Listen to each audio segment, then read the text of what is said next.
नमस्कार दोस्तों, फिर से एक बार स्वागत है आप लोगों का मेरे यूट्यूब चैनल पर। मेरे यूट्यूब चैनल का नाम है नीलेश सर क्लासेस 1 2 3। जो लोग वीडियो को पहली बार देख रहे हैं वो लोग चैनल को सब्सक्राइब कर ले, बेल आइकन को प्रेस कर ले ताकि कोई भी नोटिफिकेशन आपके पास सबसे पहले पहुंचे। आज हम लोग जिस टॉपिक पर चर्चा करेंगे वह टॉपिक है वेदरिंग, यानी कि अपक्षय या विखंडन। आज हम लोग इस टॉपिक पर चर्चा करेंगे और इस तरीके से करेंगे कि एकदम जनरल कॉमन भाषा में या कॉमन शब्दों में इस चीज़ को हम लोग समझ लें। आज किताबों की दुनिया से निकल करके हम लोग इस चीज़ को समझेंगे। किताबों में मोटे मोटे शब्द, बड़े बड़े जो है ऐतिहासिक शब्द लिखे होते हैं या थोड़े सजाव के लिखे होते हैं, तो उधर जाने की ज़रूरत नहीं है। एकदम ईजिली वे में इस चीज़ को समझना है कि ये है क्या चीज़। ठीक है, तो देखिए यहाँ पर हिंदी में कह रहा है कि अपक्षय या विखंडन। अब देखिए अपक्षय, क्षय इसमें से देखिए, क्षय मतलब क्या होता है? क्षति होना, नुकसान होना। ठीक है, और विखंडन का मतलब क्या होता है? खंड खंड हो जाना और छोटे छोटे टुकड़ों में बंट जाना। सिंपल सी बात है, कोई इसमें बहुत दिक्कत की बात नहीं है। कह रहे कि किसी भी भौतिक वस्तु का क्षय हो जाना, नुकसान हो जाना, विखंडन होना, टूट जाना, बिखर जाना। और इंग्लिश में कह रहे वेदरिंग, तो वेदरिंग में आईएनजी को हटा दीजिए, वेदर। वेदर बने मौसम, यानी कि किसी भी भौतिक वस्तु पर मौसम का जो प्रभाव पड़ता है और उस मौसम के प्रभाव से जो वहां पर घटनाएं घटती हैं उसी को वेदरिंग कहते हैं। अब बात समझ में आ गई? मतलब कहने का यह है मेरा कि जो एक चट्टान है, उस चट्टान पर अगर एक टेम्परेचर पड़ता है तो स्वाभाविक बात है कि उसका आयतन बढ़ेगा। अगर फिर ठंड पड़ती है या टेम्परेचर कम होता है तो वो क्या होगी? ठंडी होगी, ठंडी होकर के सिकुड़ेगी और सिकुड़ेगी तो उसका आयतन कम होगा। इसी आयतन के बढ़ने और कम होने के कारण वह चट्टान एक समय आएगा कि वो क्या हो जाएगी? विखंडित हो जाएगी, टूट जाएगी, छोटे छोटे टुकड़ों में बंट जाएगी। तो एक चीज समझें हम लोग कि जो वेदरी जो एलिमेंट्स है या जो ये अपक्षय या विखंडन है, थोड़ा सा हम इसके बैकग्राउंड में जा रहे हैं, पीछे की तरफ जा रहे हैं। तो देखिए ये जैसे सपोज कीजिए कि ये हमारी पृथ्वी, इस तरीके से हमारी पृथ्वी है। तो इस पृथ्वी पर हम लोग रहते हैं जहाँ सपोज कि इस तरीके से पेड़ पौधे हैं, बड़ी बड़ी ऊंची ऊंची इमारतें हैं, कहीं पर बहुत बड़ा माउंटेन है। ठीक है, तो ये हमारी पृथ्वी के अंदर, पृथ्वी के अंदर एक बल कार्य करता है जिसे इंडोजेंटिक फोर्स के बोलते हैं। ठीक है, या आंतरिक बल, सीधे बोलिए ना, पृथ्वी के अंदर का बल। यह क्या करता है कि पृथ्वी पर विषमताएं पैदा करता है। कोई अगर स्थान पृथ्वी पर समतल है, अगर कोई स्थान पृथ्वी पर इस तरीके से कोई प्लेन प्लेस है, तो ये क्या करता है? नीचे से बल लगा करके इसमें अपवेलिंग कर देता है, यानी उसको उठा देता है। ठीक है, इसमें भूकंप है और ज्वालामुखी है, ये दो बल हैं जो पृथ्वी के अंदर कार्य करते हैं और पृथ्वी पर विषमताएं लाने का काम करते हैं। कहीं पर प्लेन जगह है तो वहां उठा देंगे और कहीं पर उठा हुआ है तो उसको नीचे कर देंगे। इनका यही काम है। लेकिन इस विषमता को जो पैदा कर रहे हैं, तो ऊपर वाले भी कुछ ऐसे फोर्सेस हैं जो रेगुलर इस चीज को कर रहे हैं। मतलब क्या कि नीचे वाले बल के विपरीत एक बल काम करता है जो पृथ्वी के बाहर होता है और इसे एक्सोजेनेटिक फोर्सेज बोलते हैं, यानी पृथ्वी के बाह्य बल, पृथ्वी के ऊपर का बल। ये बल क्या करता है कि पृथ्वी पर ऊंचे उठे हुए स्थानों को, सपोज कीजिए कि यहां पर कोई माउंटेन है, इस तरीके से कोई अगर माउंटेन बन गया तो इस माउंटेन को ये तब तक तोड़ने का काम करेंगे जब तक ये कि प्लेन न हो जाए। तो इसी में एक तो वेदरिंग का एक पार्ट आता है, एक एलिमेंट वेदरिंग भी है जो पृथ्वी के ऊपर जो विषमताएं हैं उनको क्या करता है? उनमें क्षमताएं लाता है, उनको बराबर करता है। अब हम लौट रहे हैं यहां पर, आप लोगों को मैं बता दूं कि ये वेदरिंग तीन तरीके का होता है। ठीक है, इसको तीन भागों में बांटा गया है। अपक्षय या विखंडन के 3 भाग हैं। पहला कह रहा है कि भौतिक अपक्षय, इसका इंग्लिश होगा फिजिकल वेदरिंग, ठीक। दूसरा कह रहा है रासायनिक अपक्षय यानी कि केमिकल वेदरिंग, और तीसरा कह रहा है कि जैविक अपक्षय, बायोटिक या बायोलॉजिकल वेदरिंग, ठीक है।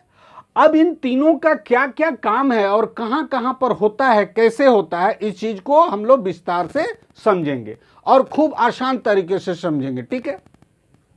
पहला कह रहा है कि भौतिक अपक्षय यानी कि फिजिकल वेदरिंग। तो फिजिकल वेदरिंग का मतलब क्या होता है? फिजिकल मतलब क्या होता है, भौतिक मतलब क्या होता है? अगर हिंदी में भौतिक कहा जाए तो इसका मीनिंग क्या होगा? अब फिजिकल अगर इंग्लिश में उसको कहा जाए तो मीनिंग क्या होगा? तो कहा जाता है कि भौतिक का मतलब हुआ कि जितनी भी सारी चीजें हम लोगों को दिखाई पड़ रही हैं, ठीक है, पृथ्वी पर जितनी भी सारी चीजें दिखाई पड़ रही हैं, अर्थात कहा जाता है कि ये भौतिक संसार है। ये कौन सा संसार है? भौतिक संसार है।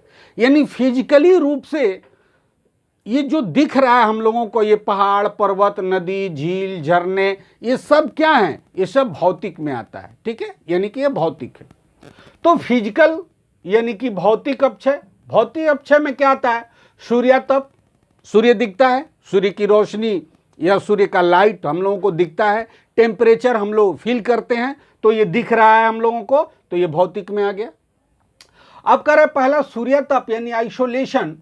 मैंने पहले ही बताया शुरू में ही कि सूर्य ही पृथ्वी पर एकमात्र ऊर्जा का स्रोत है, और सारी ये जितनी भी एक्टिविटी हो रही है ये सब सूर्य की ही देन है। तो सूर्य की रोशनी जिस चीज पर पड़ती है, यानी उसका जो टेम्परेचर है, उसके कारण कोई चट्टान है उसके आयतन में वृद्धि हो जाएगी, वो फैल जाएगी, और जब रात के समय में सूर्यास्त होगा तो वो ठंडा होकर के सिकुड़ेगी। इसी फैलने और सिकुड़ने के कारण किसी चट्टान का अगर विखंडन हो जाता है, वो अगर टूट जाती है, तो उसी को क्या बोलते हैं? Physical weathering. क्या होता है? सूर्यातप के कारण। पहला हो गया, ठीक है, एकदम कॉमन भाषा में, कोई इसमें रॉकेट साइंस नहीं है, बात को खूब आसानी से समझना है, वीडियो को पूरा देखिए।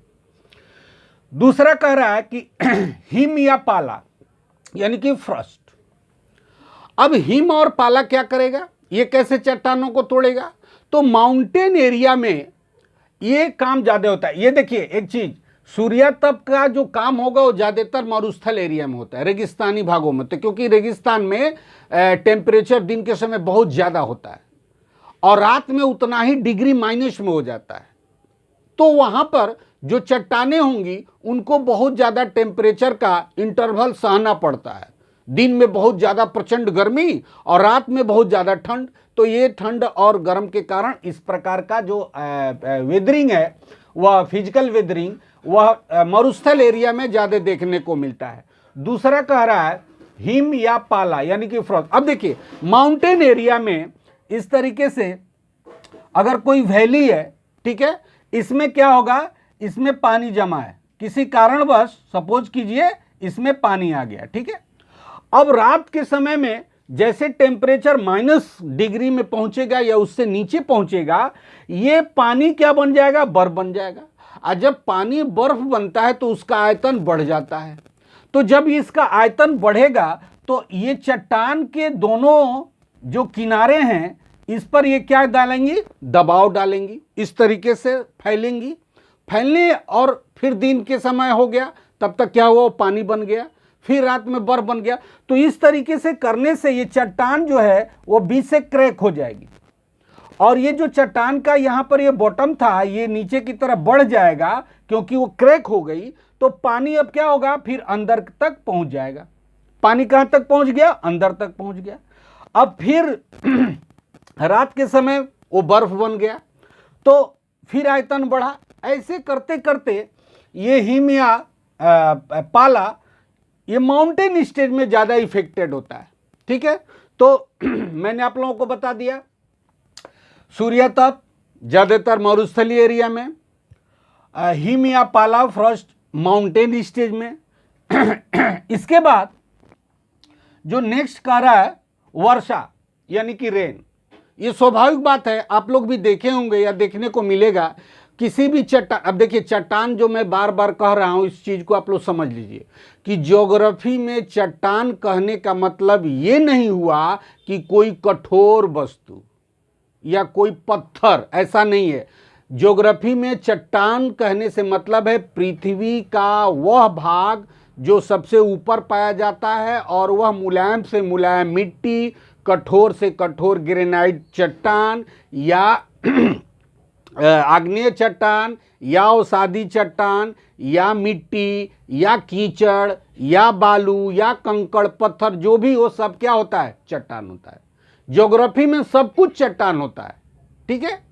तो जो वर्षा वाला जो इफेक्ट है वह कॉमनली देखने को मिलता है, प्लेन एरिया में भी मिलता है, कि जैसे बारिश होगी तो बारिश से किसी भी चट्टान पर जब वो बारिश की बूंदें पड़ेंगी तो वह गीली होंगी, ये सभी लोग जानते हैं। गीली होने से उनके आपस का जो घनत्व है वह क्या होगा? बढ़ जाएगा, यानी वो चट्टानें क्या हो जाएंगी? वो फैल जाएंगी। और फिर बारिश बंद हुई, फिर धूप वगैरह हुआ या मौसम में कोई परिवर्तन हुआ या तेज हवा चली जिससे वो फिर सूख गई, तो फिर वो सिकुड़ जाएगी।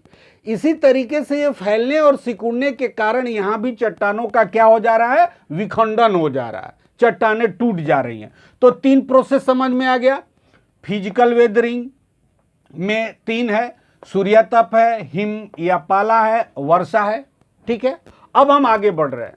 अब रासायनिक अक्षय में हम लोग चलेंगे। केमिकल वेदरिंग, केमिकल रसायन माने रस के साथ आयन हो गया उसका, यानी कोई ना कोई उसमें एक्टिविटी हो रही है।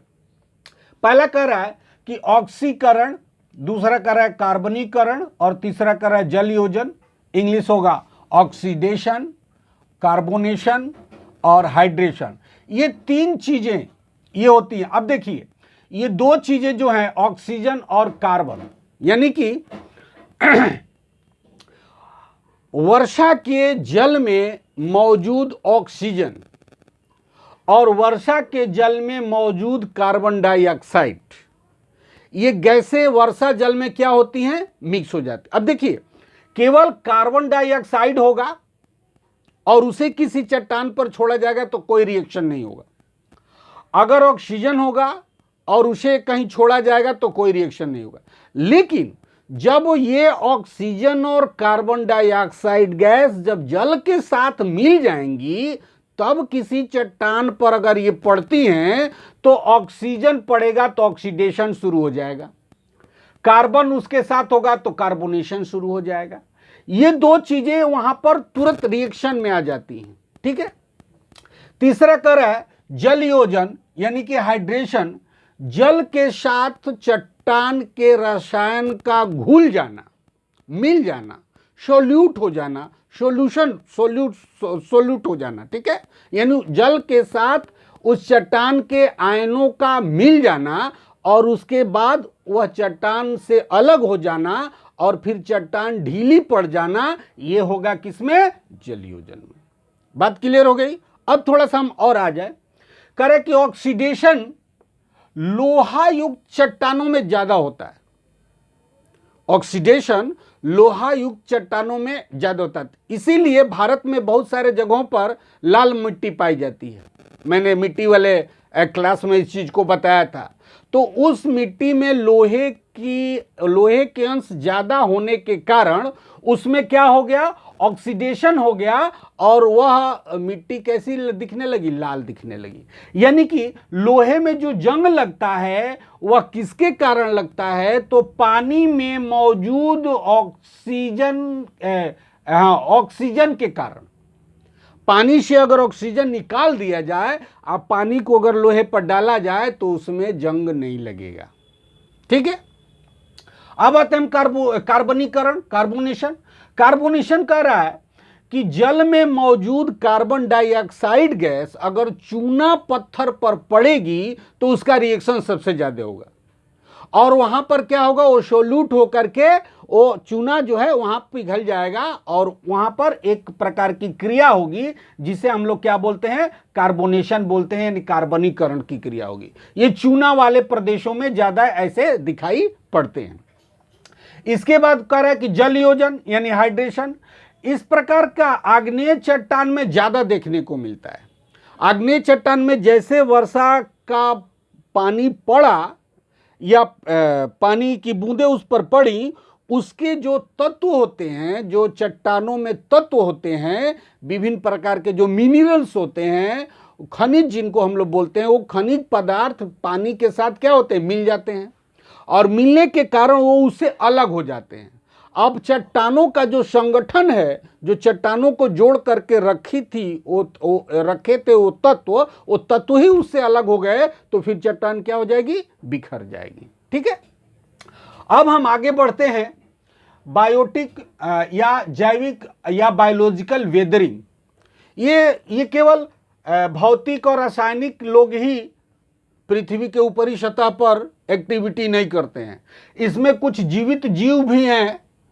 भाई जैविक मतलब ही जीवित होता है, बायोटिक माने जीवित, ये लोग भी कुछ काम करते हैं। जैसे इसमें पहला कह रहा है कि जीव जंतु एनिमल्स, पेड़ पौधे प्लांट्स, मनुष्य यानी कि मैन।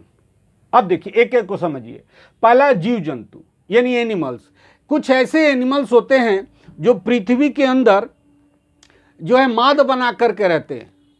ठीक है, बिल बना करके रहते हैं, पृथ्वी के अंदर मिट्टी को खोद करके बाहर फेंक देते हैं और रहते हैं। तो ऐसे एनिमल, ऐसे जानवर जो पृथ्वी के अंदर माद में रहते हैं, वो क्या करते हैं, पृथ्वी के चट्टानों को इधर उधर कर देते हैं, यानी उनको ढीली कर देते हैं।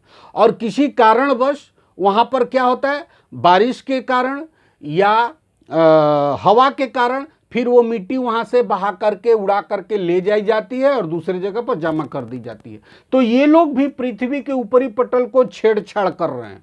जो चट्टान बैठी है, जो मिट्टी स्थिर है बैठी है, उसको खुरेदना, उसको ढीला करना, उसको उसका पाउडर बना देना, ये लोग करते हैं। ठीक है, अब यहां पर समझिए पेड़ पौधे कैसे करते हैं, प्लांट्स कैसे करते हैं। तो आप लोगों ने देखा होगा या देखने को मिलेगा कि पहाड़ों पर या बहुत ऊंचे स्थानों पर, वो तो छोड़िए, वो तो पहाड़ों पर ऊंचे स्थानों पर आप लोग समझ रहे हैं नहीं समझ रहे हैं, लेकिन आप लोगों ने ये देखा है आपके शहर में, आपके आसपास के गांवों में कुछ ऐसे प्लांट है जो घरों के ऊपर उग जाते हैं। जैसे बरगद का पेड़ हुआ या पीपल का पेड़ हुआ, जिसके दाने, जिसके बीज बहुत ही छोटे होते हैं, एकदम माइक्रो में होते हैं और हवा में उड़ते हैं, और वो किसी बिल्डिंग पर जाकर के रुक जाते हैं। वहां उनको थोड़ा सा पानी मिला, थोड़ी धूप मिली, हवा मिली, और वहां धीरे धीरे एक पेड़ उग जाता है। उस पेड़ को अगर बचपन में नहीं काटा जाए तो बड़ा होकर के पूरे बिल्डिंग को क्या करता है, फाड़ देता है। इसी तरीके से माउंटेन स्टेज में भी जो चट्टाने हैं, उनके अंदर पेड़ों की जड़ें घुस जाती हैं, और जड़ें मोटी होती हैं तो चट्टानें क्या पड़ जाती हैं, ढीली पड़ जाती हैं, कमज़ोर पड़ जाती हैं, और वो फिर बारिश की वजह से वो बह करके वहाँ से शिफ्ट कर जाती हैं। तो वो भी एक तोड़ फोड़ का काम हुआ, यानी विखंडन का काम हुआ।